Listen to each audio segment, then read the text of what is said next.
Sejarah Santa Claus dalam 7 fakta menarik.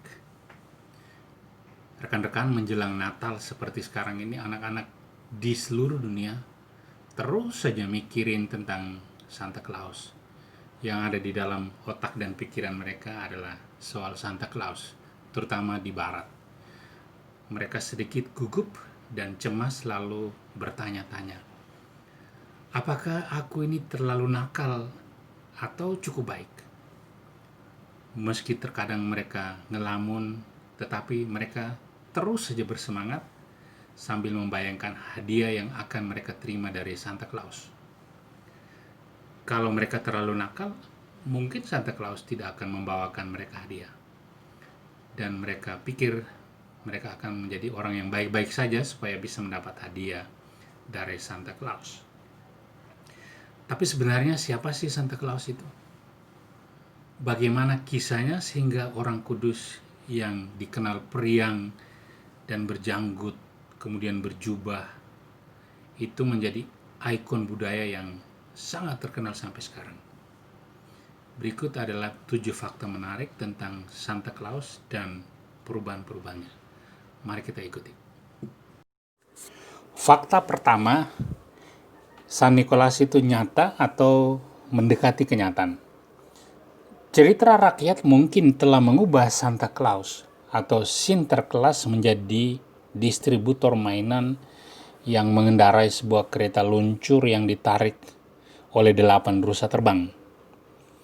Gambaran ini tentu hanyalah hayalan dan cerita rakyat.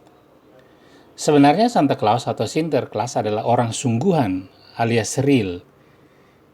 Dia sendiri lahir sekitar tahun 270 atau mungkin juga 280 Masehi di sebuah daerah namanya Patara di Lycia. Ini adalah sebuah daerah yang sekarang adalah bagian dari negara Turki. Di kemudian hari, Santo Nicholas menjabat sebagai uskup Myra, sebuah kota di tempat yang sekarang adalah Turki. Selama menjabat sebagai uskup, Nicholas dikenal sebagai orang yang dermawan, suka memberi tanpa mengharapkan imbalan, dan memberi secara diam-diam sehingga orang tidak mengetahui siapa pemberinya. Konon Nicholas juga dikenal suka membayar mas kawin gadis-gadis miskin dan membagikan camilan serta koin kepada anak-anak. Seringkali yang mendatangi anak-anak di tempat mereka berada di malam hari, memberi hadiah, lalu menghilang. Setelah kematiannya, Nicholas dikanonisasi sebagai orang kudus dan diangkat sebagai pelindung anak-anak. Fakta kedua, statusnya sebagai Santa Claus baru berumur 200 tahun. Dewasa ini kita mengenal Santo Nicholas dengan nama Sinterklas atau Santa Claus. Menurut sebuah tradisi Belanda, kisah kedermawanan Santo Nicholas dipelihara tetap hidup dalam bentuk Sinterklas selama kurang lebih 200 tahun terakhir. Tradisi Belanda memotret Sinterklas sebagai seorang uskup yang melakukan perjalanan dari rumah ke rumah untuk mengantarkan suguhan kepada anak-anak di malam hari tanggal 5 Desember. Nama Santa Claus muncul pertama kali dalam sebuah cerita yang terbit di surat kabar New York City pada tahun 1773. Sejak saat itu, nama Santo Nicholas juga dikenal sebagai Santa Claus. Nama Santa Claus yang populer dikenal di Amerika Serikat diturunkan dari nama Sinterklas yang dikenal dan terpelihara dalam tradisi bahasa Belanda. Fakta ketiga, satir pertama yang mengirim Sinterklas ke cerobong asap. Lalu, kenapa Sinterklas dihubungkan dengan cerobong asap? Dalam buku satirnya yang terbit tahun 1809 dengan judul A History of New York, Washington Irving menghilangkan ciri atau gambaran Sinterklas sebagai seorang uskup kurus. Sebaliknya, Irving Washington menggambarkan Santa Claus sebagai pria gemuk berjanggut yang merokok di sebuah pipa. Kisah Irving mengenai Santa Claus ini juga menandai pertama kalinya Sinterklas meluncur ke cerobong asap. Fakta keempat, puisi Twas the Night Before Christmas memperkenalkan rusa kutub. Lalu apa hubungannya Santa Claus dengan rusa kutub? Clement Moore, seorang penulis dan profesor sastra Timur dan Yunani di New York, menulis sebuah puisi di tahun 1822. Puisi itu dia beri judul A Visit from Saint Nicholas, atau yang sekarang lebih dikenal dengan nama Twas the Night Before Christmas.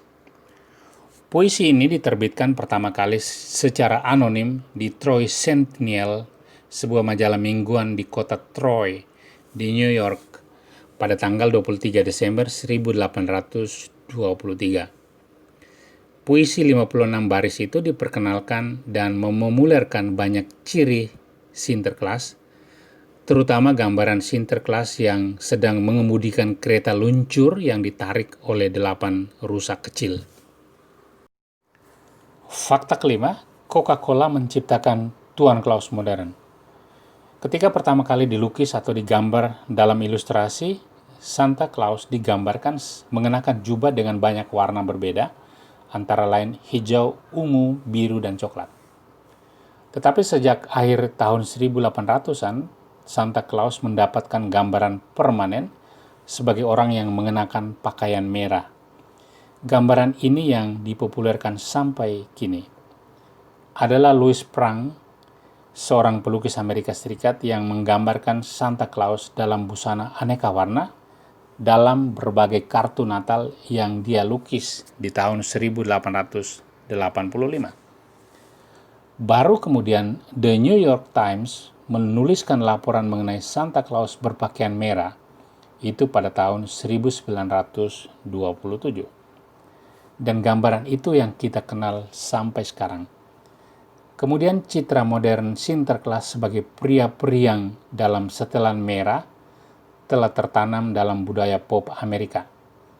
Gambaran modern mengenai Sinterklas seperti itulah, yakni pria periang dalam busana merah, yang kemudian diilustrasikan oleh Haddon Sundblom, seorang seniman Amerika Serikat, untuk kampanye Coca-Cola pada tahun 1931.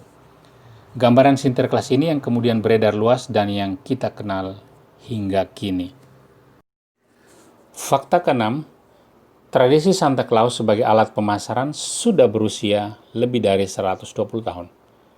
Dewasa ini di banyak toko serba ada, di mal-mal dan di pusat perbelanjaan, kita menemukan orang mengenakan pakaian Santa Claus. Adalah James Edgar, seorang pebisnis dari Massachusetts yang mulai ide berbusana Santa Claus menjelang dan selama Natal. Ide ini kemudian dipraktekkan James Edgar pada tahun 1890 di toko serba ada miliknya yang terletak di Brockton, Massachusetts. James Edgar dianggap sebagai orang pertama yang punya ide mendandani kostum Sinterklas sebagai alat pemasaran. Anak-anak dari seluruh negara bagian mengajak dan setengah memaksa orang tua mereka untuk datang ke toko kecil milik Edgar di Brockton. Dari sinilah lahir sebuah tradisi baru, Santa Claus sebagai alat pemasaran.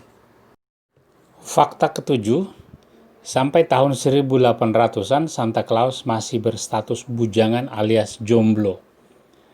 Pasangan atau pendamping hidup Santa Claus pertama kali muncul atau disebut dalam sebuah cerita pendek yang terbit pada tahun 1849. Cerita pendek yang diberi judul A Christmas Legend itu ditulis oleh James Rees.